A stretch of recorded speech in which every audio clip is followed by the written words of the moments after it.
sensible aux éléments légers. Les éléments légers, ça veut dire faible numéro atomique. Faible numéro atomique, c'est-à-dire hélium, lithium, carbone, azote, oxygène. On a de la chance, hein, c'est surtout ça qui nous intéresse. Hein, bien entendu, il y a beaucoup de canaux d'analyse et le rayon est aussi très fin. Alors voilà à quoi ça ressemble, bon, je ne vais pas insister là-dessus. Voilà le genre de spectre que l'on reçoit, et vous savez que le spectre d'un corps, c'est son empreinte, c'est son ADN. Donc une fois qu'on a le spectre d'un élément, de quelque chose, d'une roche qu'on vient d'analyser, on est capable de dire exactement la composition de cette roche. Cette roche, il y a du calcium, il y a du strontium, etc., etc. Voilà ça. Donc vous voyez, cette partie-là est logée dans le haut du mât de Curiosity. Alors il y a aussi une deuxième expérience intéressante qui s'appelle SAM, Sample Analysis at Mars, qui a été aussi développé en partie par le LATMOS en France. C'est un chromatographe en phase gazeuse qui permet aussi de recenser les composés. Qu'est-ce que c'est un chromatographe? Comment dire? Vous voyez tous là, les émissions à la télé, les experts ou NCIS. Vous voyez Abby, là, la petite fofolle, Abby, là, qui passe quelque chose dans un appareil et qui dit « Oh, il y a tant de pourcents de machin, il y a tant de pourcents de trucs. » C'est ça. Hein, voilà. Ce sont nos experts sur Mars. Hein, voilà à quoi ça ressemble. Alors, il y a... c'est aussi un gros instrument, hein, vous voyez. Donc, vous comprenez maintenant qu'il y a 90 kilos d'instruments. Hein. Alors, en fait, là, par contre, c'est un peu limité, la durée de vie est limitée parce que il y a 74 réceptacles. On va prendre des échantillons du sol ou de l'air ou de l'atmosphère et on va les envoyer vers un four. On va les chauffer très lentement jusqu'à 1000 degrés, mais il n'y a que 74 réceptacles. Donc, quand on aura fini les 74 réceptacles, eh bien, on aura fini. On ne pourra plus utiliser celle-là. Hein. Un instrument qui va s'avérer très utile et dont je parlerai à la fin, c'est le RAD, qui permet de mesurer les radiations nucléaires au niveau du sol martien et surtout pendant le voyage. Voilà, la mesure des neutrons du sol.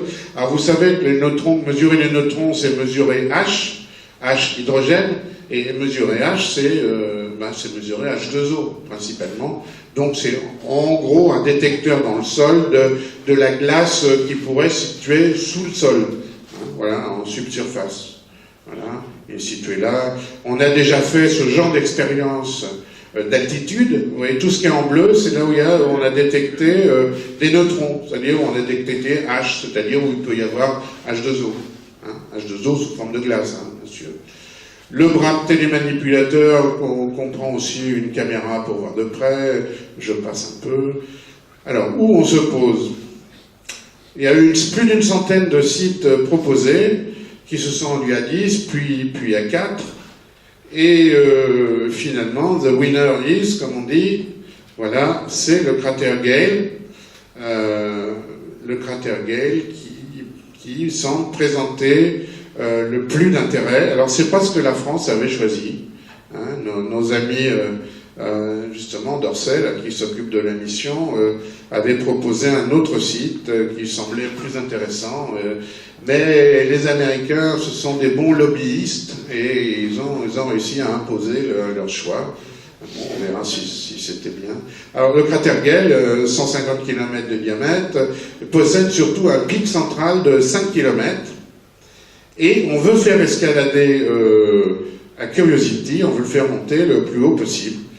On sait que le long des parois de ce pic, il y a des couches sédimentaires et on veut analyser toutes ces couches. Alors voilà à quoi ça ressemble d'altitude. Le petit rond noir, c'est là où on va se poser. On veut essayer de se poser. Et vous voyez ici, quand on agrandit, on pense qu'on est justement dans une vallée où de l'eau a coulé dans le temps, il y a très longtemps. Voilà une vue oblique par Mars Express du cratère Gale. Alors Gale, c'est pas Gale. Gale, c'est un astronome australien, alors que Gale, c'est celui qui avait trouvé la planète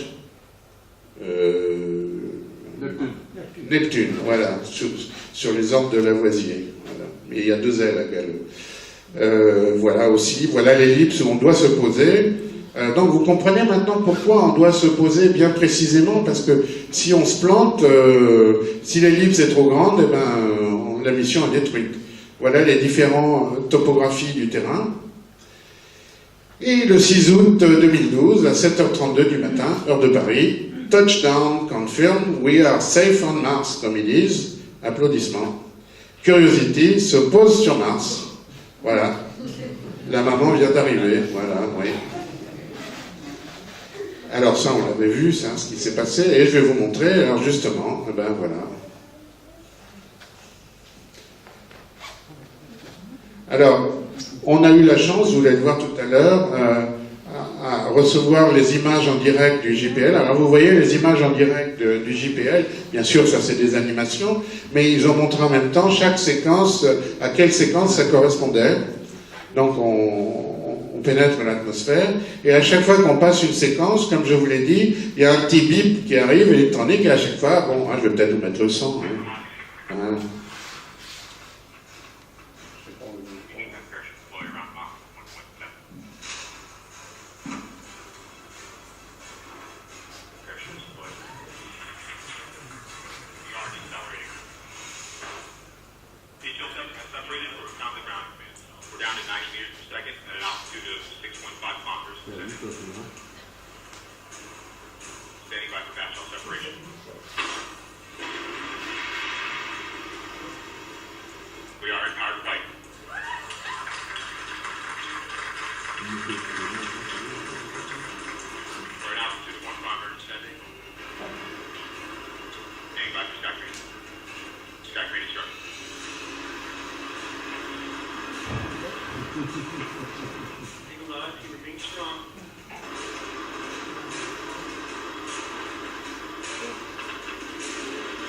Voilà. Voilà, là on est posé.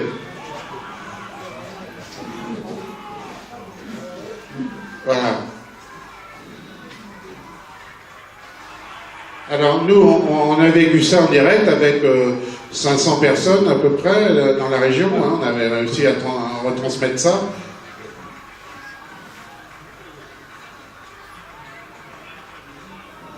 Bon, c'est l'aboutissement quand même pour beaucoup de ces ingénieurs de 10 à 12 ans de travaux. Hein. On a l'air de les prendre pour des grands enfants, mais c'est normal, ça. Le stress a été évacué, là. Hein. Alors, on a eu beaucoup de chance parce que, d'abord, nous, on a pu voir les images en direct du JPL. Je vais vous montrer quelques photos après. Et dès qu'on s'est posé, les Américains ont retransmis 2-3 photos du sol. Et alors, les premières photos, c'est... vous vous rappelez ces petites ASCAM qui sont en bas, là, qui doivent détecter les... Hein, ben les premières photos, c'est les photos des ASCAM. Vous voyez, la première, c'est ça. Puis ça, on a vu. Et il se trouve que sur la première ou la deuxième photo, qu'est-ce qu'on voit dans le fond? Eh bien, c'est l'impact de la grue sur le sol. Vous voyez, c'est l'impact de la grue sur le sol. Et voilà la première ASCAM qui nous montre la cible, hein, le Mont Sharp. Alors, les ASCAM, ils n'ont pas une optique, c'est une optique un peu fisheye. Hein, donc, une fois qu'on a ça, il faut la redresser. Hein, voilà. Voilà. Et, donc, vous vous rendez compte, 5 minutes après l'atterrissage, on avait tout ça. Puis, les premières photos en couleur sont arrivées. Et puis, ils ont diffusé, alors je crois que c'était diffusé plus tard, ça. Ils ont diffusé les photos de l'atterrissage avec l'éjection. On voit ici, donc, vous vous rappelez le bouclier thermique, une fois qu'il est éjecté, je vous avais dit de noter la position, là, vous voyez, les 3 points blancs, là, hein, le bouclier est éjecté, et voilà, il va se cracher un peu plus loin, et là, la sonde se pose, on voit la poussière qui commence à partir du sol, et là, vous allez voir, justement, l'atterrissage, en vrai. Ça, c'est pas une simulation. Voilà la séparation du bouclier thermique. Alors, toc, attention, paf, vous voyez, le bouclier thermique s'échappe, s'en va, ça y est, c'est fini. Alors ça, c'est des vraies images. Hein. Puis, on descend sur le sol. Alors bon, c'est pas très impressionnant, mais vous allez voir à la fin la poussière se soulever.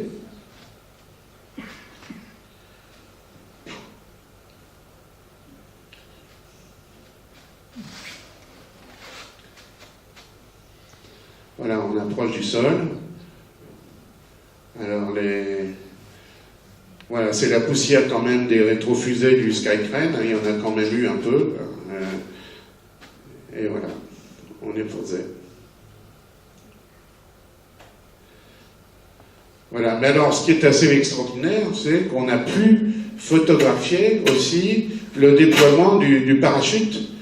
On a pu des parachutes avant de se poser sur Mars. Donc vous voyez sur la photo de MRO, donc la sonde MRO qui tourne autour de Mars, on a dévié sa trajectoire pour qu'elle intercepte au moment où le parachute va s'ouvrir. Vous vous rappelez, ça a duré à peu près 1 minute le parachute, donc on avait 1 minute pour prendre 1 ou 2 photos. Hein. Vous voyez donc la photo en bas, je l'ai agrandie, on l'a